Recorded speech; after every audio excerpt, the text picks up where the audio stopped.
কিরে রাজু, তুই এখানে বসে কান্না করতেছিস কেন? তোর কি হয়েছে? হঠাৎ করে তুই এখানে বসে কান্না করতেছিস? কেউ কি তোকে কিছু বলেছে নাকি? আর বলিস না, ফারিয়ার সাথে আমার প্রতিদিন ঝগড়া হয়। এই মেয়েটা আমাকে একটু বোঝার চেষ্টা করে না। আমি যদি বলি ছেলেদের সাথে কম কথা বলার জন্য, তাহলে সে আরো বেশি করে ছেলেদের সাথে কথা বলে। এখন আর আমাকে নাকি তার ভালো লাগে না। হঠাৎ সে এরকম করতেছে কেন? তুই কি তাকে কিছু বলেছিস? না, আমি তো তাকে কিছুই বলি নাই। আমি শুধু বলেছি যে ছেলেদের সাথে কথা বলা বন্ধ করার জন্য। এমনকি তার আইডি আমার কাছেও লগ ইন আছে। আমি প্রতিদিন একবার করে ঢুকে দেখি সে হাজার হাজার মেসেজ করে ছেলেদের সাথে, তার পিক দেয় ছেলেদেরকে। এখন তুই বল আমি কি করব? তাকে ছেড়ে দেব নাকি অন্য কিছু করব? আচ্ছা দাঁড়া, আমার তো একটা পুরনো ফেক আইডি আছে, আমি ওইটা দিয়ে দেখি তোর গার্লফ্রেন্ডের সাথে কিছু করা যায় কিনা। কিছু করতে গেলেও তো আবার সমস্যা হবে। ওই মেয়ে যদি আমাদের বাসায় চলে আসে? এটাই তো সমস্যা, আমারও তো ফেক আইডি আছে। আমিও তার সাথে ফেক আইডি দিয়ে মেসেজ করি। সে দুই একটা ছেলের সাথে কথা বলে না, হাজার হাজার ছেলের সাথে কথা বলে। তুই দেখ কিছু একটা করতে পারিস কিনা। আমার আর এসব ভালো লাগছে না। দেখি বাসায় বলবো মেয়ে দেখার জন্য। ওনারা তো বলছে যে আমার জন্য নাকি মেয়ে দেখবে। আমিও রাজি হয়ে যাই, কি বলিস তুই? আরে ভাই, পাগলামি করিস না, কয়েকটা দিন ওয়েট কর। তোর আব্বু আম্মুকে বল যে আর 1-2টা মাস তোকে সময় দিতে। এই 1-2 মাসের মধ্যে আমি মেয়েটাকে একদম ঠিক বানিয়ে ফেলবো। আমার উপরে ভরসা রাখ। ভরসা তো বন্ধু রাখা যায়, কিন্তু এই মেয়ের মতিগতি ভালো লাগে না। এই মেয়েকে কিভাবে ঠিক করবি তুই? যার একটা দিয়ে হয় না, তার তো 12টার প্রয়োজন। 12টা আর প্রয়োজন হবে না, তুই আমার উপরে ভরসা রাখ। আমি দেখতেছি কি করা যায়। আজকে রাত থেকে শুরু করব আমার প্ল্যান। তুই তো জব করতেছিস, ঠিকভাবে জব কর, বাকিটা আমার উপরে ছেড়ে দে। আমি দেখি কি করা যায়। রাহুল আর হাসান কোথায়? তারা কি এখনো আসে না এখানে? এসেছিল, তাদের কি যেন একটা কাজ আছে, তাই চলে গেছে দুজনেই। বলেছে যে বিকেল বেলায় এসে আড্ডা দেবে। আমি এখন বাসায় যাই রে, আমার আর ভালো লাগছে না। রাজু এইসব কথা বলে হাসিবের কাছ থেকে বিদায় নিয়ে চলে গেল তাদের বাসায়। এইদিকে হাসিব চায়ের দোকানে বসে চা খাচ্ছে আর মনে মনে বলতেছে, এই মেয়েটাকে কিছুটা একটা করতে হবে। আমার বন্ধুর জীবন পুরাই নষ্ট করে দিয়েছে। তাকে যদি কিছু না করি তাহলে তো আমার মন শান্তি হবে না। কিছু তো একটা করতেই হবে। হাসিব এইসব মনে মনে বলতেছে আর চা খাইতেছে। চা খাওয়া শেষ করে হাসিব চলে আসলো বাসায়। কলিং বেল দিতেই তার ছোট বোন এসে দরজা খুলে দিল। হাসিবকে আসতে দেখে বলতে লাগলো, ভাইয়া তুমি ঘরের ভেতরে ঢুকো না, পেছনে দরজা দিয়ে সোজা ছাদে চলে যাও। আম্মু তোমার জন্য ঝাড়ু নিয়ে ওয়েট করতেছে। তুমি নাকি সিগারেট খাও? আম্মু তোমার প্যান্টের পকেট থেকে সিগারেট পেয়েছে। কি বলতেছিস এসব? আমার প্যান্টের পকেট থেকে সিগারেট পাবে কোথায় থেকে? আমি তো সিগারেটের প্যাকেট বালিশের নিচে রেখেছিলাম। হায় আল্লাহ, আমি তো ভুলেই গেছি দরজাটা লক করে যাইতে। এখন আম্মু তো আমাকে পিটাতে পিটাতে পিঠের চামড়া উঠিয়ে ফেলবে। আমাদের ফ্যামিলির মধ্যে কেউ সিগারেট খায় না, একমাত্র আমি। কয়েকদিন ধরে বন্ধু বান্ধবের সাথে থাকতে থাকতে সিগারেট খাওয়া শিখে গেছি। কিছু তো একটা করতে হবে। তাড়াতাড়ি যাও, আম্মু আসতিছে। হাসিব তাড়াতাড়ি করে বাড়ির পিছনে চলে গেল। ডাব গাছ দিয়ে সোজা উপরে উঠে চলে আসলো তার রুমে। অন্যদিকে হাসিবের আম্মু হাবিবাকে উদ্দেশ্য করে বলতে লাগলো, কি রে হাবিবা, তুই দরজা খুলে কার সাথে ফিসফিস করে কথা বলতেছিস? সেই কখন থেকে দেখতেছি তুই এখানে দাঁড়িয়ে ফিসফিস করে কথা বলতেছিস। কে আছে দেখি? কই আমি ফিসফিস করে কথা বলতেছি? আমি তো ফিসফিস করে কথা বলতেছি না। কে যেন কলিং বেল দিয়ে চলে গেছে, তাই আর কি উকি ঝুঁকি দিয়ে দেখছিলাম এতক্ষণ কেউ এসেছে কিনা। ও আচ্ছা, দরজা লাগিয়ে পড়তে বস। আর তোর ভাই আসুক, তুই কিন্তু কিছু বলবি না। যদি আমি শুনতে পাই তুই কিছু বলেছিস, তাহলে তোকেও তোর ভাইয়ের সাথে বাড়ি থেকে বের করে দেবো। সিগারেট খাওয়া হচ্ছে, আজ থেকে সিগারেট খাওয়া জন্মের মতো ঘুষিয়ে দেবো। এই বলে হাসিবের আম্মু চলে গেল রান্নাঘরে। এদিকে হাবিব ভয় ভয়ে চলে আসলো তার রুমে, দরজাটা লাগিয়ে দিয়ে পড়তে বসে গেল। এদিকে হাসিব সিঁড়ি দিয়ে আস্তে আস্তে নামতে নামতে চলে আসলো হাবিবার রুমে। হাবিবা হাসিবকে দেখে বলতে লাগলো, ভাইয়া তুমি আমার রুমে এসেছো কেন? তুমি তোমার রুমে চলে যাও, তোমার জন্য আমি মায়ের খেতে পারবো না। আম্মু এমনিতে আমাকে শাসিয়ে দিয়েছে, বলেছে যে আমি যদি কিছু বলি তাহলে আমার হাড্ডি গুটি ভেঙে গুঁড়াগুড়ি করবে। তুমি তাড়াতাড়ি তোমার রুমে যাও, তোমার রুমে থাকার প্রয়োজন নেই, যাও। বোন আমার, এবারের মতো আমাকে বাঁচিয়ে দে। আমি আর কখনো সিগারেট খাবো না। এই তোর কান ধরতেছি, এই তোর নাক ধরতেছি। আমি জানি একবার যে ছেলে সিগারেটের নেশায় পড়ে যায় সেই ছেলে সিগারেট কখনোই ছাড়তে পারে না, তুমিও ছাড়তে পারবে না, আর আমিও তোমাকে বাঁচাতে পারবো না। আমি একটা পিচ্চি মানুষ, আমি তোমাকে বাঁচাবো কি করে? অযথা আমি মায়ের খেতে পারবো না ভাইয়া। প্লিজ লক্ষ্মী বোন আমার, এবারের মতো মাফ করে দে, আর আম্মুর হাত থেকেও বাঁচিয়ে দে আমাকে। আচ্ছা, আমি দেখতেছি কি প্ল্যান করা যায়। আম্মুর হাত থেকে তোমাকে বাঁচানোর জন্য সিগারেট তো পেয়ে গেছে। আম্মু সিগারেটের প্যাকেটে ভেতরে নাকি অনেকগুলো সিগারেট ছিল। আচ্ছা, তুমি আবার গাছ বেয়ে নিচে চলে যাও, পরে সামনের দরজা দিয়ে রুমে ঢুকে আমি আম্মুকে বোঝাচ্ছি। আচ্ছা, তুই যদি আম্মুকে বোঝাতে পারিস যে আমাকে না মারার জন্য তুই ফোন চাইছিলি না, তোর জন্য আজকে রাতেই ফোন এনে দিব। আমার মাথা ছুঁয়ে বলো তো যে আজকে রাতে আমাকে ফোন এনে দিবা, তাহলে আমি তোমাকে আম্মুর হাত থেকে বাঁচাবো। ফোন তো এনে দিতে পারবো, কিন্তু আমার কাছে তো মাত্র 7,000 টাকা আছে। ভালো একটা ফোন কিনতে গেলে কম করে হলেও 15,000 টাকা লাগবে। আমার ব্যাংকের মধ্যে কিছু টাকা আছে, আমি আমার ব্যাংক কেটে তোমাকে দিচ্ছি, তুমি একটা ফোন কিনে এনে দিবে। আমার সব বান্ধবীরা ফোন চালায়, আমি একমাত্র ফোন চালাতে পারি না। আম্মুর ফোন ধরলেও আম্মু বেশিক্ষণ চালাতে দেয় না। তোর টাকা লাগবে না, আমি দেখতেছি। আমার রুমে হয়তো টাকা আছে, ব্যবস্থা করে এনে দিব আজকে বা কালকে। তুই শুধু আমাকে বাঁচা। এই বলে হাসিব চলে আসলো আবার ছাদে। গাছ দিয়ে আস্তে আস্তে নিচে নামতে লাগলো। সামনের দরজায় এসে দাঁড়িয়ে আল্লাহর নাম নিয়ে কলিং বেল দিতেই হাসিবের আম্মু দরজা খুললো আর বলতে লাগলো, আহা বাবা, তুমি এখন এসেছো? তোমার জন্য তো আমি সেই কখন থেকে অপেক্ষা করছিলাম। তোমার আব্বু তোমার জন্য মিষ্টি নিয়ে এসেছে, একটু ঘরের ভিতরে এসো বাবা, এত আদর সোহাগ করে ডাকতেছি, একটু আসো। হাসিবের আম্মু আদর সোহাগী সুরে ডাকতেছে। এমন সময় পিছন থেকে হাবিবা বলতে লাগলো, আম্মু রান্নাঘরে কি যেন পুড়ে যাইতেছে, তাড়াতাড়ি যাও না, না হলে কিন্তু পুড়ে ছাই হয়ে যাবে। হাবিবার কথা শুনে হাসিবের আম্মু দৌড়ে চলে গেল রান্নাঘরে। এদিকে হাসিব এই সুযোগে দৌড়ে তার রুমে গিয়ে দরজাটা বন্ধ করে দিল। অন্যদিকে হাসিবের আম্মু রান্নাঘরে গিয়ে দেখে কোনো কিছুই পুড়ে নাই। এটা দেখে হাসিবের আম্মু বলতে লাগলো, ভাইকে বাঁচানো হচ্ছে, আজকে তোদের দুজনকেই বাড়ি থেকে বের করব, চিন্তা করিস না। তোর আব্বু আসুক, তোরা দুই ভাই বোন আমাকে জ্বালাতে জ্বালাতে পুরো শেষ করে দিতেছিস, আজকে তো তোদেরকে বের করেই ছাড়বো। আম্মু আমাকে বের করবে কেন? আমি কি অপরাধ করেছি? অপরাধ তো করেছে তোমার ছেলে, তুমি তাকে বের করে দাও। আমাকে বের করার নাম নিচ্ছ কেন? তোরা দুই ভাই বোন বুদ্ধি করে আজকে এইভাবে তুই তোর ভাইকে ঘরের ভিতর ঢুকিয়েছিস। আজকে তোর আব্বু আসুক, আসলে তোদের দুইটার নামে আমি বিচার দেব। এই বলে হাসিবের আম্মু রান্না করতে লাগলো। হাবিবা আর হাসিব দুইজন তার আব্বুকে খুবই ভয় পায়, আর তার আম্মুকে ভয় পায় না। আম্মুর সাথে পুরাই মিশুক। দুই ভাই বোন যাই করুক না কেন তাদের দুজনের নামে একদিনও বিচার দেয় নাই। তবে আজকে দিবে কিনা সন্দেহ আছে। এটা না হয় আপনারা রাতেই দেখতে পারবেন, ওয়েট করুন। চলেন আমরা হাসিবের রুম থেকে ঘুরে আসি, দেখি বেচারা কি করে।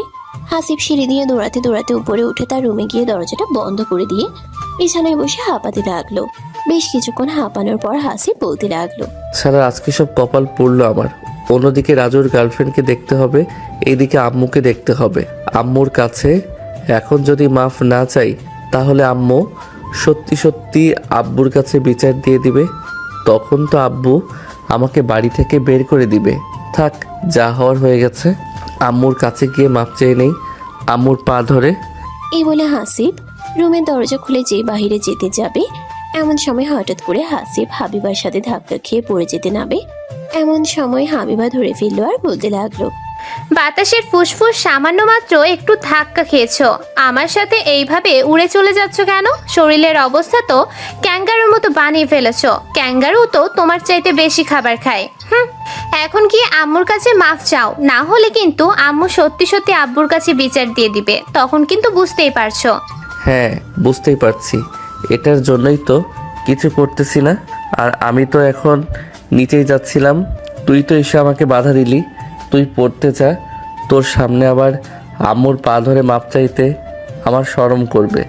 ওরে আমার শরমওয়ালা ভাইটা রে, বাহিরে হাজার হাজার মেয়ের সামনে সিগারেট খাও, আবার মেয়েরা তোমাকে কান ধরে উঠবস করায়, তখন তোমার শরম করে না? আমি তো দেখেছি 2 দিন, কিন্তু তোমাকে কিছুই বলি নাই, আজকে বললাম। এই চুপ চুপ, এসব বলিস না। পাঠক পাঠিকাটা পরে আবার শরম দিবে। এখন তুই যা, আমি নিচে যাচ্ছি আম্মুর কাছে। তুই কিন্তু আসবি না, পিছু পিছু। এই বলে হাসিব চলে আসলো রান্নাঘরের সামনে। হাসিবের আম্মু হাসিবকে দেখে রেগে গেল। হাসিব দেখলো তার আম্মু আলু কাটতেছে রান্না করার জন্য। এদিকে হাসিব তার আম্মুকে বলতে লাগলো, আম্মু, ও আম্মু, আম্মু গো, এবারের মতো তোমার ছেলেকে মাফ করে দাও। তোমার ছেলে তো সামান্য মাত্র অপরাধ করেছে, আর তোমার জামাই কি করেছে সেটা জানলে তো আরো বেশি রেগে যাবে। আমার জামাই আবার কি করেছে? আমার জামাইকে নিয়ে মিথ্যা কথা বলবি না। আমার জামাই একজন ভালো মানুষ, সে কিছুই করতে পারে না। হ্যাঁ হ্যাঁ, তোমার জামাই তো সুদর্শন পুরুষ, সে কিছু করতেই পারে না। পাশের বাসার নাদিরা ভাবির সাথে যে টাঙ্কি মারে, এটা তো তুমি জানোই না। প্রত্যেক দিন সকালে আব্বু ছাদে যায় নাদিরা ভাবির সাথে টাঙ্কি মারার জন্য। এটা তো তুমি দেখোই নাই।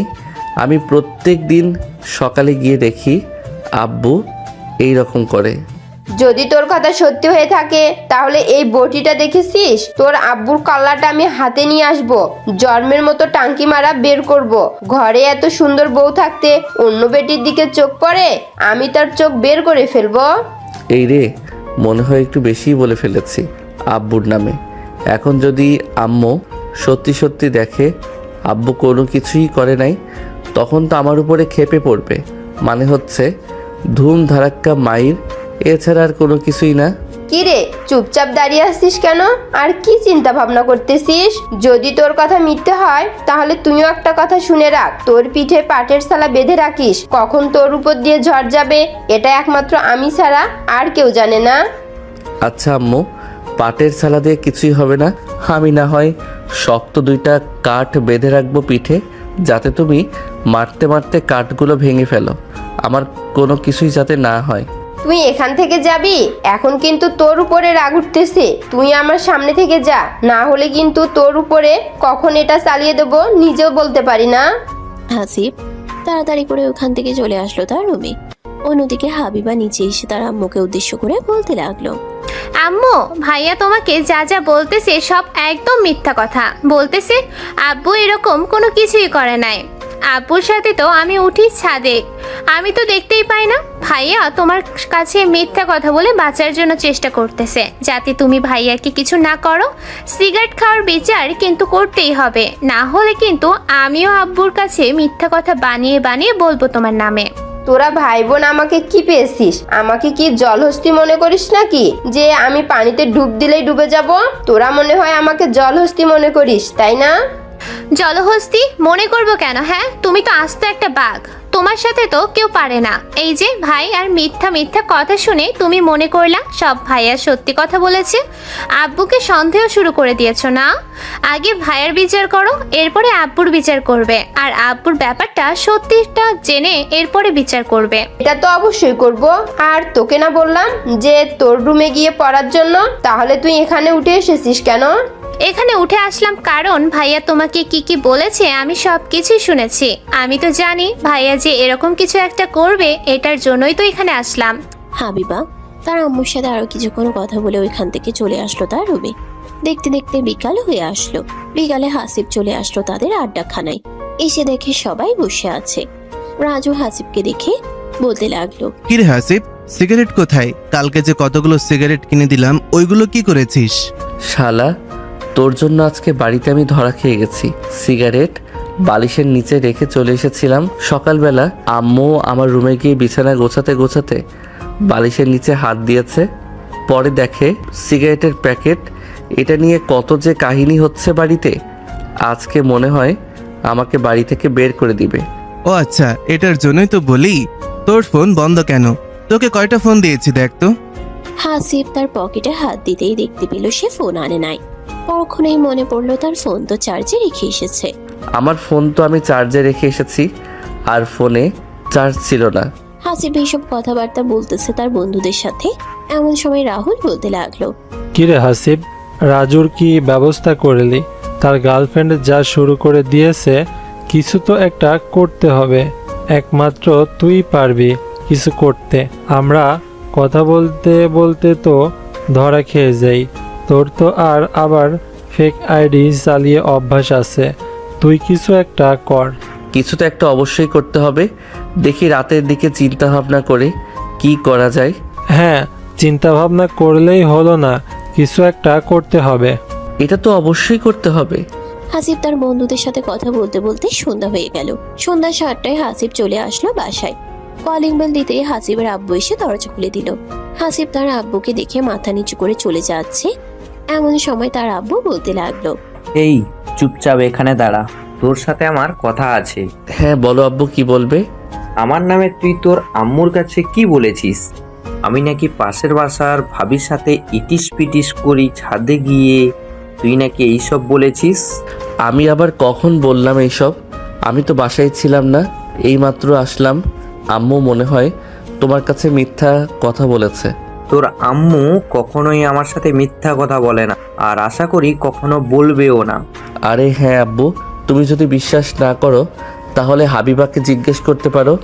আম্মু মিথ্যা কথা বলেছে। কি রে হাবিবা, চুপচাপ বসে টিভি দেখতেছিস কেন?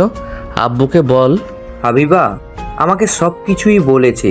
আর সিগারেট কতদিন ধরে খাচ্ছিস এটা বল আগে। আসলে আব্বু 2-3 মাস ধরে খাচ্ছি, তবে বেশি না। প্রত্যেক দিন 2 থেকে 3টা করে খাচ্ছি। প্রত্যেকটা সিগারেটের মূল্য যদি 10 টাকা হয়, তাহলে প্রত্যেক দিন 30 টাকা করে সিগারেট খাচ্ছিস। 3 মাসে হিসাব করলে প্রায় 2700 টাকার সিগারেট খাইছিস। এখন তুই তোর পকেট থেকে 2700 টাকা বের করে এরপরে এখান থেকে যাবি। সিগারেট খাওয়ার টাকা হবে তোর কাছে, আর আমি যখন চাই তখন তোর কাছে টাকা নেই। তাড়াতাড়ি টাকা বের কর। আমার কাছে তো মাত্র 4500 টাকাই আছে। হাবিবা ফোন চাইছিল, আমার কিছু জমানো টাকা ছিল, আর এই টাকা দিয়ে ভেবেছিলাম একটা ফোন কিনে এনে দিব। হাবিবা, তোর এখন ফোনের কিসের প্রয়োজন? এখন ফোনের প্রয়োজন নেই। ফোন কিনে দেওয়ার সময় হলেই আমি তোকে অবশ্যই ফোন কিনে দিব। তাড়াতাড়ি টাকা বের কর হাসিব। হাসিব তার আব্বুর হাতে 3000 টাকা দিয়ে যেই চলে যেতে যাবে, এমন সময় হাসিবের আব্বু বলতে লাগলো, কিরে হাসিব, টাকা দিয়ে চলে যাচ্ছিস, জিজ্ঞেস করলি না একবারও এই টাকা দিয়ে আমি কি করব? আমি জানি আব্বু, তুমি অবশ্যই ভালো একটা কাজে লাগাবে, আর না হয় এই টাকাটা জমিয়ে রাখবে। আর সরি আব্বু, সিগারেট খাওয়ার জন্য। আমি আর কখনোই সিগারেট খাবো না। আসলে বন্ধুদের সাথে থাকতে থাকতে সিগারেটের ধোঁয়া নাকের ভিতরে চলে যায়, তখন আস্তে আস্তে একটা নেশা হয়ে গিয়েছিল, তাই আর কি খেয়ে ফেলেছিলাম। তুই তোর ভুল বুঝতে পারছিস, এটাই অনেক। আর এই নে টাকাটা জমিয়ে রেখে দে। আর একটা কাজ কর, এইভাবে বসে বসে আর কত খাবি? আমার একা ইনকামের টাকা দিয়ে সংসার চলছে কোনো রকম। তুই কাজ করলে তো সংসারটা ভালোভাবে চলতে পারতো। আমি তো কাজ করি, আম্মু তো আমাকে কিছুই বলে না। আম্মু বলতো যে টাকা লাগবে, আমি তো দিয়ে দিতাম। গত 4 মাস ধরে ছোটোখাটো কাজ করতেছি প্রত্যেক দিন। আচ্ছা তুমি বসো, আমি আমার রুম থেকে টাকা নিয়ে আসতেছি। এই বলে হাসিব চলে গেল তার রুমে। ড্রয়ারের ভিতর থেকে সবগুলো খুচরা টাকা নিয়ে চলে আসলো নিচে। সব টাকা তার আব্বুর হাতে দিয়ে বলতে লাগলো, এই নাও আব্বু, আমি এই গত 3-4 মাসে যাই ইনকাম করেছিলাম সব এখানে আছে। আসলে সবজি বিক্রি করি তো, খুচরা টাকা যাই থাকে তাই রেখে দেই। হাসিবের আব্বু হাসিবের দিকে তাকিয়ে আছে। আসলে মধ্যবিত্ত ফ্যামিলি, তাদের চলাচল বেশ ভালোই করে, কিন্তু তেমনই বেশি টাকা উপার্জন নেই তাদের মধ্যে। হাসিবের আব্বু টাকাগুলো গুনে দেখে প্রায় অনেক টাকা। হাসিবের হাতে টাকাগুলো দিয়ে বলতে লাগলো, এই টাকাগুলো তোর কাছেই রাখ, তোর প্রয়োজনে খরচ করিস। আর বাড়িতে যদি টাকা পয়সা লাগে তাহলে বাজার সদাই করে দিস। সব সময় তো আর আমার কাছে টাকা থাকে না, বুঝতেই পারছিস। হ্যাঁ আব্বু, বুঝতে পারছি, আমাকে আর কিছু বলতে হবে না। হাসিব তার আব্বুর সাথে কথা বলে ওইখান থেকে চলে আসলো তার রুমে। ফোনটা চার্জে থেকে খুলে ফেক আইডিতে প্রবেশ করে ফ্রেন্ড রিকোয়েস্ট পাঠালো ফারিয়ার আইডিতে। রাত 10টার দিকে ফারিয়া ফ্রেন্ড রিকোয়েস্ট অ্যাকসেপ্ট করতেই হাসিব মেসেজ দিল ফারিয়াকে। প্রায় 2-3 মিনিট পর ফারিয়া মেসেজে রিপ্লাই দিল। চলেন দেখে আসি কি মেসেজে রিপ্লাই দিয়েছে। আসসালামু আলাইকুম মিস ফারিয়া, কেমন আছেন? ওয়ালাইকুম আসসালাম, আলহামদুলিল্লাহ ভালো আছি। কে আপনি, আর আমার নাম জানলেন কি করে? আপনার নাম তো আপনার ফেসবুক আইডিতেই দেওয়া আছে, এটার জন্যই তো আপনার নামটা জেনে গেছি। আপনার নাম কি ফারিয়া? ও আচ্ছা, তাহলে আমার ফেসবুক আইডি থেকে আমার নাম জেনে গেছেন। আর হ্যাঁ, আমার নাম ফারিয়া। আপনার নাম কি? আমার নাম হচ্ছে হাসিব মাহমুদ। আপনি কি পড়ালেখা করেন নাকি কোনো জব করেন? পড়াশোনা করতেছি, আপনি কি করেন? এই তো আমার আব্বুর কোম্পানি আছে 4-5টা, ওইগুলোই দেখাশোনা করি। ও আচ্ছা, তো খাওয়া দাওয়া হয়েছে রাতের? না, এখনো খাওয়া দাওয়া করি নাই, মাত্র মিটিং শেষ করে বের হলাম। কিছুক্ষণ পর আবার একটা পার্টি আছে, ওই পার্টিতে যাব। আপনি খাওয়া দাওয়া করেছেন? হ্যাঁ, আমি খাওয়া দাওয়া করেছি কিছুক্ষণ আগে। ও আচ্ছা, এখন তাহলে আল্লাহ হাফেজ। পরে আবার যখন লাইনে আসবো তখন আপনার সাথে কথা বলবো। ওকে, অপেক্ষায় রইলাম। হাসিব এই বলে চলে গেল অফলাইনে। এইদিকে ফারিয়া মনে মনে বলতে লাগলো, ছেলেটার প্রোফাইল দেখেও তো বেশ ভালোই মনে হচ্ছে, বড়লোক আছে, 4-5টা কোম্পানি দেখাশোনা করে তার আব্বুর। তার সাথে রিলেশনে গেলে ভালোই হবে, খুব সুখে থাকতে পারবো। কোনো রকমই দেখি পটিয়ে রিলেশনে যেতে পারি কিনা, আবার যে কখন আসবে কে জানে। ফারিয়া এইসব চিন্তা করে অফলাইনে চলে গেল। এদিকে হাসিব নিচে এসে খাওয়া দাওয়া করে রাত 1:15 অনলাইনে যেতেই দেখতে পেল ফারিয়ার অনেকগুলো মেসেজ। ফারিয়া প্রায় আধা ঘন্টা আগে অফলাইনে চলে গেছে। হাসিব ফারিয়ার আইডিতে মেসেজ দিতেই ফারিয়ার আইডির সাথে সাথে অ্যাক্টিভ হয়ে গেল, আর ওই পাশ থেকে মেসেজ আসতে লাগলো। আপনি এত রাতে লাইনে এসেছেন, বাসায় যান নাই এখনো? না, এখনো বাসায় যাই নাই, মাত্র খাওয়া দাওয়া করলাম তো রেস্টুরেন্ট থেকে, তাই আর কি দেরি হয়ে গেল। আজকে বাসায় যেতে দেরি হবে। আর আপনি এত রাতে লাইনে কি করেন? নিশ্চয়ই ছেলেদের সাথে চ্যাটিং করেন, তাই না? আপনার আইডিতে তো আবার ছেলে মানুষের অভাব নেই, প্রায় অনেক ছেলে আছে, 2000-এর মতো ফ্রেন্ড আছে আপনার আইডিতে। হ্যাঁ, থাকতেই পারে, স্বাভাবিক। ওইগুলো হয়েছে আমার ফলোয়ার। আসলে আমি রিলস ভিডিও বানাই তো, তাই আর কি ওরা আমাকে ফ্রেন্ড রিকোয়েস্ট পাঠিয়ে রাখছে, আর আমিও অ্যাকসেপ্ট করে ফেলেছি। ও আচ্ছা, বেশ ভালোই তো। ঘুমাবেন কখন? কালকে কলেজে যাবেন না? এই তো আপনার সাথে কথা শেষ করেই ঘুমিয়ে যাব। আর আমি যে কলেজে পড়ি এটা আপনি জানলেন কি করে? সব কিছু আপনার আইডিতে দেওয়া আছে। তাহলে আমার জানতে আর কতক্ষণ সময় লাগবে বলেন তো? আপনার রিলস ভিডিওগুলো খুবই সুন্দর, তবে এখন থেকে এরকম ভিডিও না বানালেই ভালো হবে। কেন, রিলস ভিডিও বানালে কি কোনো সমস্যা আছে নাকি? না, রিলস ভিডিও বানালে কোনো সমস্যা না, তবে এটা মেয়েদের জন্য ঠিক না। রিলস ভিডিও খুব খারাপ, এটার জন্যই আপনাকে মানা করতেছি না বানাতে। এখন এটা আপনার ব্যক্তিগত ব্যাপার, আর আমি অপরিচিত ব্যক্তি, আমার কথাই বা শুনবেন কেন আপনি? আচ্ছা, আপনি যেহেতু বলেছেন তাহলে আপনার কথা ভেবে দেখব, রিলস ভিডিও বানানো বন্ধ করব নাকি বন্ধ করব না। ফারিয়া হাসিবের সাথে রাত 3:15 অবধি কথা বলে ঘুমের দেশে বাড়ি জমাল। এইদিকে হাসিব মনে মনে বলতে লাগলো, আর কি লাগে, এই মেয়েকে তো পটিয়ে ফেলেছি, এখন এই মেয়ের কি অবস্থা করব এটা কালকে ভেবে দেখা যাবে, সবার সাথে আলোচনা করে। এইসব চিন্তা ভাবনা করতে করতে হাসিব ঘুমের দেশে বাড়ি জমালো। পরের দিন ঘুম থেকে উঠে হাসিব বসে আছে, এমন সময় তার ফোনটা বেজে উঠলো। তাকিয়ে দেখে রাজু কল দিয়েছে। কলটা রিসিভ করতেই রাজু বলে উঠলো, কিরে হাসিব, ওই দিকের কি অবস্থা? তুই কি কিছু করেছিস নাকি? হ্যাঁ মামা, অনেক বড় ঘটনা ঘটে গেছে। আমি ফ্রেশ হয়ে খাওয়া দাওয়া করে আসতেছি, অপেক্ষা করিস। আচ্ছা, আমরা সবাই তোর জন্য অপেক্ষা করব। তুই ফ্রেশ হয়ে খাওয়া দাওয়া করে বাসায় আয়। মনে হয় সারা রাত কথা বলেছিস, তাই না রে? আরে না, রাত 3টা পর্যন্ত কথা বলেছি, এরপরে ঘুমিয়ে গেছি। সে চাইছিল সারা রাত কথা বলার জন্য, কিন্তু আমি তাকে বলতে দেই নাই সারা রাত কথা বলতে, কাজের বাহানা দিয়ে ঘুমিয়ে গিয়েছি। ও আচ্ছা, তুই আয়, তাহলে আমরা তোর জন্য অপেক্ষা করব। এই বলে রাজু কলটা কেটে দিল। অন্যদিকে হাসিব ফ্রেশ হয়ে রেডি হয়ে চলে আসলো নিচে। খাওয়া দাওয়া করে তার বন্ধুদের কাছে যাওয়ার জন্য রওনা দিল। এমন সময় তার ফেক আইডি মেসেঞ্জার নোটিফিকেশন বেজে উঠলো। হাসিব ফেক আইডিতে প্রবেশ করতেই দেখতে পেল ফারিয়া অনেকগুলো মেসেজ দিয়েছে। এখনো ফারিয়ার আইডি অ্যাক্টিভ আছে। হাসিব মেসেজ দিতেই ফারিয়া মেসেজ সিন করলো, সাথে সাথে আর বলতে লাগলো, আপনি তো দেখি এত সকাল সকাল উঠে গেছেন, অফিসে যাচ্ছেন নাকি? হ্যাঁ, অফিসে যাচ্ছি, অফিসে গিয়ে আপনাকে মেসেজ দিব। এই বলে হাসিব অফলাইন হয়ে গেল। বেশ কিছুক্ষণ পর চলে আসলো তার বন্ধুদের কাছে। হাসিবকে দেখে রাজু বলতে লাগলো, কিরে মামা, ওই দিকের কি অবস্থা? তুই কি করছিস? ফারিয়া কি ভালো হবে নাকি আমার পথ আমি দেখব? মামা আর কি বলবো, এই মেয়েটা সত্যি 12 ভাতারি। তুই নিজেই চিন্তা ভাবনা কর, সে রাত 3টা পর্যন্ত আমার সাথে কথা বলেছে, আবার সকাল হতে না হতেই মেসেজ দেওয়া শুরু করেছে। আমি অফিসের বাহানা দিয়ে অফলাইন হয়ে গেছি, এখন মনে হয় অন্য ছেলেদের সাথে কথা বলতেছে। ও আচ্ছা, তাহলে আমি বাসায় বলে দিই আমার জন্য মেয়ে দেখতে। এই মেয়ের জন্য আর থাকতে পারবো না।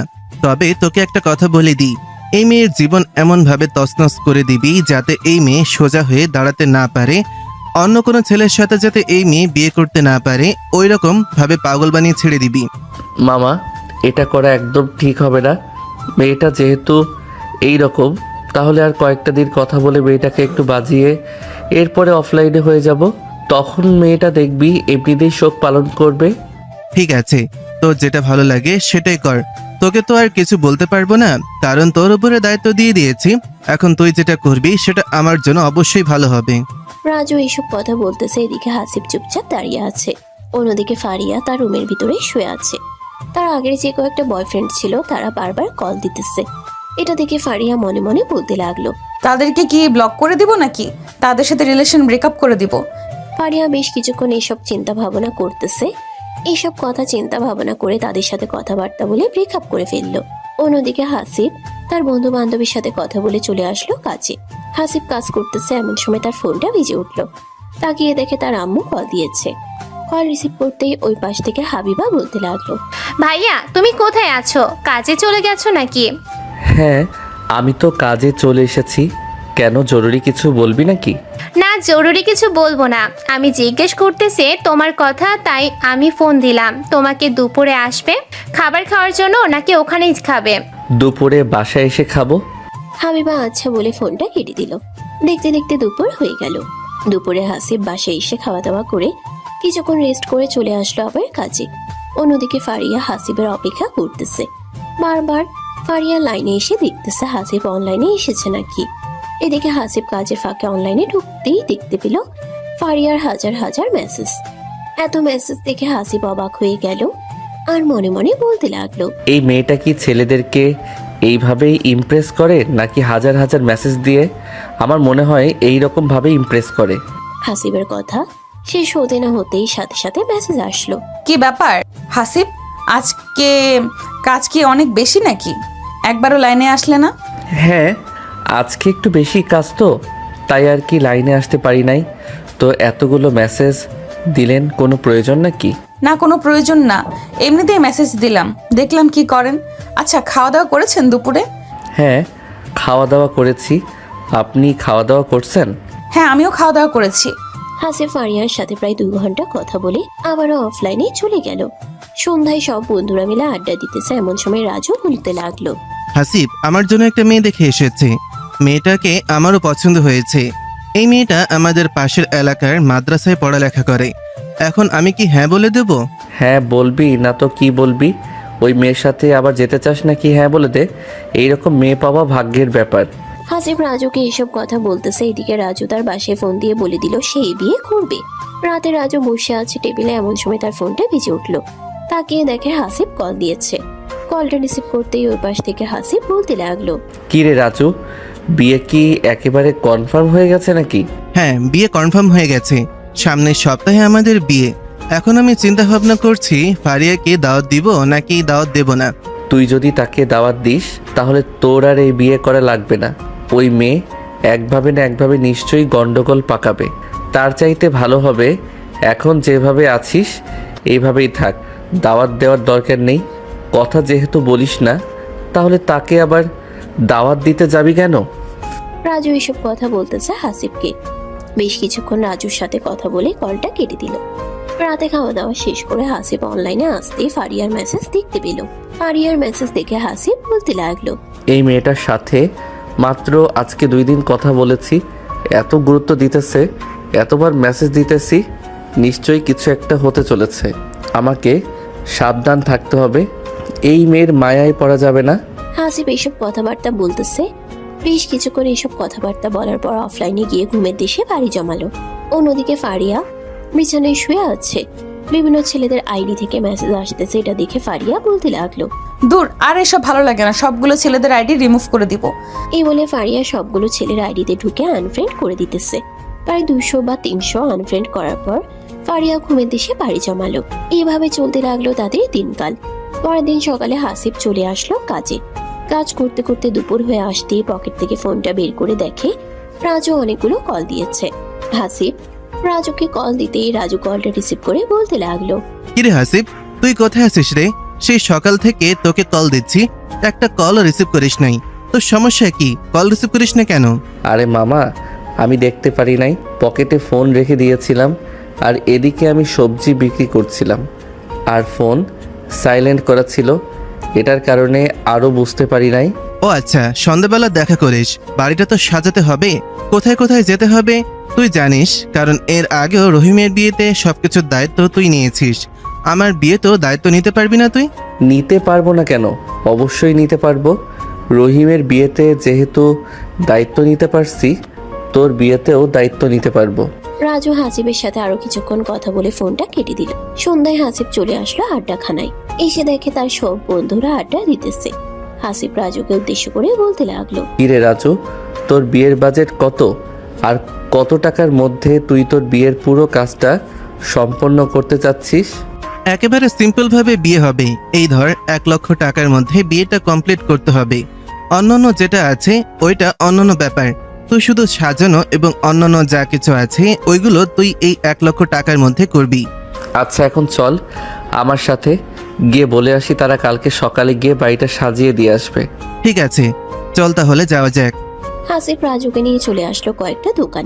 তাদেরকে বলে চলে আসলো আবার। হাসিব সবকিছু হিসাব করতেছে। বেশ কিছুক্ষণ হিসাব করার পর দেখতে পেল 85,000 টাকা এখানে চলে গেছে। বাকি 15,000 টাকা দিয়ে কি করবে ওইটা চিন্তা ভাবনা করতেছে।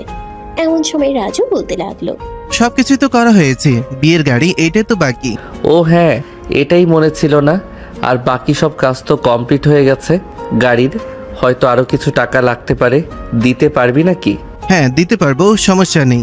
হাসিব তার বন্ধু বান্ধবের সাথে কথাবার্তা বলে ওইখান থেকে চলে আসলো বাসায়। রাতে খাবার টেবিলে বসে আছে। এমন সময় হাসিবের আম্মু বলতে লাগলো, কিরে হাবিব, তোর সব বন্ধু বান্ধবের তো বিয়ে হয়ে যাচ্ছে, তুই কবে বিয়ে করবি? আমাদের তো কিছু বলিসও না, বিয়ে শাদী করবি না নাকি? বিয়ে তো অবশ্যই করব, সেই সমপরিমাণ অর্থ থাকতে হবে। আগে সেই সমপরিমাণ অর্থ উপার্জন করি, এরপরে না হয় বিয়ে করব। হাসিবের কথা শুনে হাসিবের আব্বু বলতে লাগলো, তুই তো কাজ করতেছিস, আর বিয়ে করতে তো তেমন বেশি টাকা পয়সা লাগে না, জাস্ট ছোটখাটো একটা আয়োজন করেই বিয়ে করা যায়। আয়োজন করে তো বিয়ে করা যায়, তারপরেও কিছু অর্থ হাতে রাখলে ভালো হয়। আচ্ছা, তোমরা যেহেতু বলতেছো, দেখি সকল বন্ধু বান্ধবের বিয়ে শেষ হোক, তারপরে আমি করব। ঠিক আছে, তুই যেহেতু বলতেছিস, তোর সকল বন্ধু বান্ধবের বিয়ে শেষ হলে এরপরে বিয়ে করবি, তাহলে না হয় তোর সকল বন্ধুর বিয়ে শেষ হোক, তখন না হয় বিয়ে করিস। হাসিব খাওয়া দাওয়া করে চলে আসলো তার রুমে। এসে দেখে ফারিয়া কল দিতেছে। হাসিব ফারিয়ার কল রিসিভ করতে ওই পাশ থেকে ফারিয়া বলতে লাগলো, হাসিফ, তুমি আমার কল রিসিভ করতেছো না কেন? আর মেসেজ দিলে মেসেজের রিপ্লাই দিচ্ছ না কেন? খাবার খেতে গিয়েছিলাম আর ফোন টেবিলে ছিল, মনে ছিল না ফোন নিয়ে যাইতে। ও আচ্ছা। হাসিব ফারিয়ার সাথে প্রায় 1 ঘন্টা কথা বলে কলটা কেটে দিল। কলটা কেটে দিয়ে হাসিব কল দিল রাজুকে। রাজু কলটা রিসিভ করতেই হাসিব বলতে লাগলো, এই রাজু, আমার তো একটা জিনিস জানা হলো না, তোরা কয়জন যাবি গাড়ি করে, আর কয়টা গাড়ি লাগবে? 3টা হলেই হবে, আরেকটা এক্স করলা, যাতে আমরা আসতে পারি, আর বাকি 3টা গাড়িতে বাকিরা আসা যাওয়া করতে পারি। তাহলে তো মামা অনেক টাকা পড়ে যাবে, প্রায় 30,000 টাকার মতো যেতে পারে। বুঝতেই পারছিস বিয়ে বাড়ির সব কিছু। আচ্ছা, তুই কথা বলে দেখ তারা কত চায়, এরপরে না হয় আমরা দেখছি কি করা যায়, টাকা কোথা থেকে ম্যানেজ করা যায়। আচ্ছা, আমি কথা বলে তোকে কালকে সকালে জানাবো। আর কালকে সকাল থেকে আমাকে ওইখানে থাকতে হবে, নাকি আমি কাজে চলে গেলে চলবে? তাদের তো বলে এসেছি, তারা না হয় বাসায় গিয়ে সাজিয়ে দিয়ে আসবে। এই 6 দিন তুই কোনো কাজ করতে পারবি না। আমার বিয়ে শেষ হবে, এরপর তুই কাজে যাবি। প্লিজ বন্ধু, মানা করিস না, তুই তো বুঝতে পারছিস আমি একা। ঠিক আছে, তোর কথা না হয় মানলাম। হাসিব রাজুর সাথে কথা বলে ফোনটা কেটে দিল।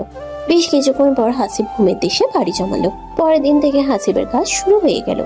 সকাল 11:15 হাসিব দাঁড়িয়ে দাঁড়িয়ে তাদেরকে কাজ দেখিয়ে দিতেছে, কিভাবে কি করতে হবে, আর ফারিয়ার সাথে মেসেজ করতেছে। এমন সময় রাজু এসে হাসিবের পেছনে দাঁড়ালো। হাসিবকে ফারিয়ার সাথে মেসেজ করতে দেখে রাজু বলতে লাগলো, কিরে হাসিব, আমি কি দেখতেছি? তুই কি সত্যি সত্যি এই মেয়ের সাথে কথা বলছিস? তুই না বললি এই মেয়ের সাথে আর কথা বলবি না? আরে কথা তো বলবো না ভাবছিলাম, কিন্তু এই মেয়ে বিরক্ত করে আমার ফোন নাম্বার যেন কোথায় থেকে পাইছে, ফোনেও কল দেওয়া শুরু করে যদি আমি লাইনে না থাকি। এখন আধা ঘন্টা কথা বলবো, পরে অফলাইনে চলে যাব। আবার দেখিস এই মেয়েকে যাতে তোদের বাড়িতে না নিয়ে আসিস। যদি এই মেয়েকে নিয়ে আসিস তাহলে মনে করবি এই মেয়ে তোর জীবন ধ্বংস করার জন্য আসছে।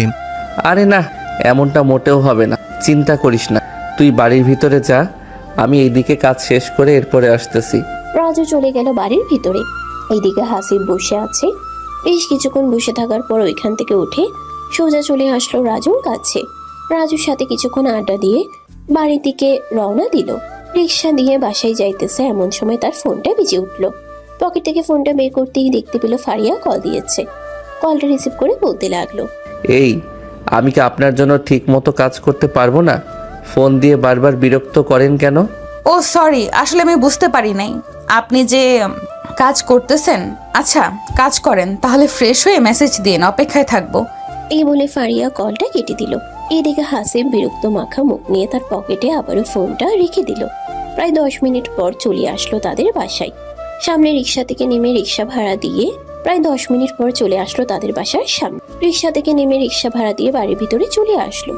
হাসিবকে দেখে হাবিবা বলতে লাগলো, কি ব্যাপার ভাইয়া, তোমার মুখ এরকম দেখাচ্ছে কেন? কারোর সাথে কি ঝগড়া করেছো নাকি? আরে না, কারোর সাথে ঝগড়া করি নাই। এমনিতেই সকালে না খেয়ে গিয়েছিলাম তো, সারাদিন কাজ করেছি, তাই আর কি, খুব ক্ষুধা লাগছে, এটার জন্য মনে হয় মুখ এরকম দেখাচ্ছে। ও আচ্ছা, তাহলে যাও ফ্রেশ হয়ে আসো, আমি তোমাকে খাবার দিতেছি। হাসিব চলে গেল তার রুমে। ফ্রেশ হয়ে নিচে এসে খাওয়া দাওয়া করে তার রুমে গিয়ে বিছানায় শুয়ে রিলস দেখতেছে। এমন সময় তার ফোনটা আবার বেজে উঠলো। তাকিয়ে দেখে ফারিয়া আবার কল দিয়েছে। এটা দেখে হাসিব ফোনটা বন্ধ করে রেখে দিল আর মনে মনে বলতে লাগলো, এই মেয়ের মাথা গোল্লায় গেছে, এইভাবে একটা ছেলেকে বিরক্ত করে নাকি? বড় লোকের কথা বলেছি বলে এইভাবে বিরক্ত করা শুরু করেছে। একদিন সত্যি সত্যি আমার পরিচয় দিয়ে দিব, তখন দেখবো সে কি করে। এইসব চিন্তা করতে করতে হাসিব ঘুমের দেশে বাড়ি জমালো। বিকালে ঘুম থেকে উঠে ফ্রেশ হয়ে চলে আসলো নিচে তার আম্মুর কাছে। বলে চলে আসলো আড্ডাখানায়। এসে দেখে 3 জন বসে বসে আড্ডা দিতেছে। হাসিবকে দেখে রাজু বলতে লাগলো, হাসিব, ভালো হয়েছে চলে এসেছিস, বস এখানে, তোর সাথে কিছু কথা আছে। হ্যাঁ বল, কি বলবি? ওইদিকে সব কিছু ঠিকঠাক আছে তো? আরো কোনো কাজ বাকি আছে তোর জানা মতে? না, আর কোনো কাজ বাকি নেই আমার জানা মতে। তুই বন্ধু ফারিয়ার সাথে কথা বলিস না। কথা বলতে বলতে দেখবি একসময় তোর মায়া জন্মে যাবে, আর তখন এই মায়া কাটাতে পারবি না। তুই সত্যিটা বলে তাকে ছেড়ে দে। হ্যাঁ, ছেড়ে তো দিতেই হবে। আমি চাচ্ছি যে তোর বিয়ের পরে তাকে সত্যিটা বলে এরপরে মুক্তি নিব। এইসব প্যারা আর ভালো লাগে না। এখন বললে তোর কি সমস্যা? সে কি বাঘ নাকি ভাল্লুক যে তোকে খেয়ে ফেলবে? এখন বললে আমার কোনো সমস্যা না, সমস্যা হচ্ছে তোর। যদি আমি এখন বলে দিই তাহলে তোর বিয়ে আটকে যাবে, তখন তুই কি করবি? তখন তো তোর কোনো কিছুই করার থাকবে না। এটার জন্য বললাম যে তোর বিয়ের পর আমি কথা বলা ছেড়ে দিব। হাসিব একদম ঠিক কথা বলেছে। রাজু এখন যদি কথা বলা বন্ধ করে দেয়, সত্যিটা বলে, তখন তোর বিয়েটা আটকে যাবে। তার চাইতে ভালো হবে আর তো 5টা দিন দেখতে দেখতে কেটে যাবে, পরে সত্যিটা বলে দিলেই মুক্তি না হয় নিয়ে দেব। ঠিক আছে, তাহলে এটাই শেষ কথা। আমার বিয়ে শেষ হলে তো ওই মেয়েটাকে তো ছেড়ে দিবি। হাসিব এবং বাকি সবাই বসে কথা বলতেছে। কথা বলতে বলতে কখন যে রাত হয়ে গেল টের পেল না কেউ। হাসিব তার পকেট থেকে ফোনটা বের করে চালু করতেই ওই পাশ থেকে সাথে সাথে কল আসলো ফারিয়ার। এটা দেখে রাজু বলতে লাগলো, দেখেছিস এই মেয়েটা কত চালাক? তুমি ফোন চালু করেছিস আর সাথে সাথে কল দিয়েছে। দেখবি এখন তোকে ইমপ্রেস করার জন্য অনেক কিছু বলবে। হ্যাঁ, দেখি কি বলে। যদি বেশি বলা শুরু করে তখন না হয় সত্যিটা বলে তার থেকে মুক্তি নিয়ে নিব। আর তার থেকে মুক্তি নিব কেন? আমি কি তার সাথে রিলেশন করছি নাকি যে মুক্তি নিতে যাব? এটাই তো কথা। আচ্ছা, কলটা রিসিভ কর, দেখ কি বলে। হাসিব কলটা রিসিভ করতেই ওই পাশ থেকে ফারিয়া বলতে লাগলো, কি ব্যাপার হাসিব, তোমার ফোন বন্ধ ছিল কেন? আর অনলাইনেও আসো নাই কেন? এই মেয়ে, তোমার মতো কি আমি সারাদিন ঘরের ভিতরে পড়ে থাকি নাকি? আমার অনেক কাজ আছে, অনেক কাজ করতে হয়। তোমাকে সময় দেওয়ার টাইম নেই আমার। যখন আমার সময় হবে তখন আমি অনলাইনে ঢুকবো। আর তুমি বারবার ফোন দাও কেন? 10 মিনিট, 20 মিনিট, আধা ঘন্টা পরে পরে। I am really sorry. আসলে হাসিব, আমি এই কয়েকদিনে তোমাকে ভালোবেসে ফেলেছি। এটার জন্য আমি তোমার সাথে বারবার কথা বলতে চাচ্ছি। আমার মন কেমন কেমন যেন করে। তুমি প্লিজ আমার প্রপোজাল অ্যাকসেপ্ট করো। আই এম রিয়েলি সরি, আপনার প্রপোজ আমি অ্যাকসেপ্ট করতে পারবো না। আপনি কতগুলো ছেলের সাথে কথা বলেন, এমনকি কতগুলো রিলেশন করেছেন, সবগুলোই আমার জানা আছে। আমি মানতেছি যে আমি অনেক রিলেশন করেছি, অনেক ছেলের সাথে কথা বলেছি, কিন্তু তোমার সাথে কথা বলার পর থেকে আর কোনো ছেলের সাথে কথা বলি না। এমনকি সবাইকে আনফ্রেন্ড করে দিয়েছি, সাথে ব্লক করে দিয়েছি। বিশ্বাস না করলে আমি আমার ফেসবুক আইডি তোমার কাছে দিতেছি, তুমি দেখো। আমার দেখার প্রয়োজন নেই, আপনার ফেসবুক আইডি আপনি নিজেই দেখেন, আর আমাকে বিরক্ত করবেন না। আপনার এইরকম বিরক্ত আমার ভালো লাগে না। যদি কথা বলার ইচ্ছা থাকে তাহলে আমি যখন অনলাইনে ঢুকবো তখন মেসেজ দিবেন, আর ফোন দিলে রাতের বেলা ফোন দিবেন। জাস্ট একবারে বেশি কল দিতে পারবেন না। ফোন রাখলাম তাহলে এখন। হাসিব এসব কথা বলতেছে বেশ কিছুক্ষণ। এসব কথা বলার পর ফোনটা কেটে দিয়ে সাইলেন্ট করে পকেটে রেখে দিল ফোন। এটা দেখে রাজু বলতে লাগলো, দেখেছিস, আমি তোকে বলেছিলাম না এই মেয়ে নির্ঘাত তোকে ফাঁদে ফেলে দেবে। ঠিক ফাঁদে ফেলে দিতেছে। এখন যদি মামা তুই না বুঝিস তাহলে আমার আর কোনো কিছু করার থাকবে না। মামা আমি বুঝে ফেলেছি রে, তোর আর কিছু বলতে হবে না। আমি এখন বাসায় যাই, কালকে সকাল সকাল চলে যাব তোদের বাসায়। আর যদি কোনো কাজ না থাকে তেমন বেশি তাহলে আমি আমার কাজে যাব। কি বলিস তুই? তোকে না বললাম যতদিন আমার বিয়ে থাকবে ততদিন তুই কাজে যেতে পারবি না। দরকার পড়লে তুই কাজ যতদিন বন্ধ করবি ততদিনের টাকা আমি তোকে দেব, তারপরও তুই কাজে যাবি না।